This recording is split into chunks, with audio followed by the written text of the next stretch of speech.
छत्रपती संभाजीनगर जिल्ह्यातील दौलताबाद येथे बकरी ईद निमित्त कत्तलीसाठी गोवंश नेले असल्याची माहिती मिळाल्यानं पोलिसांनी कारवाई केली होती। मात्र या रागातून दोन गट आमने सामने आले होते आणि काही दुचाकी जाळून नासधूस केल्याचा प्रकारही घडला होता। त्यामुळे दौलताबाद परिसरात आणि पोलीस ठाण्याच्या परिसरात मोठा ताणतणाव आणि वातावरण बघायला मिळालं होतं। या प्रकरणी पोलिसांनी कोबिंग ऑपरेशन राबवून 13 जणांना ताब्यात घेतले, तर 150 जणांवर दंगलीचे गुन्हे देखील दाखल करण्यात आले। दौलता गाव आणि पोलीस ठाण्याच्या परिसरात मोठं तणावाचं वातावरण निर्माण झालं होतं।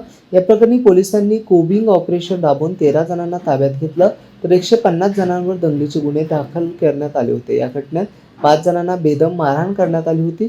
त्यांचा जबाबवरून पोलिसांनी 60 जणांवर खुनाचा प्रयत्न केल्याप्रकरणी आता गुन्हा दाखल केला आहे। दरम्यान या घटनेनंतर पोलिसांनी दौलताबादमध्ये नाईट मार्च देखील काढला होता।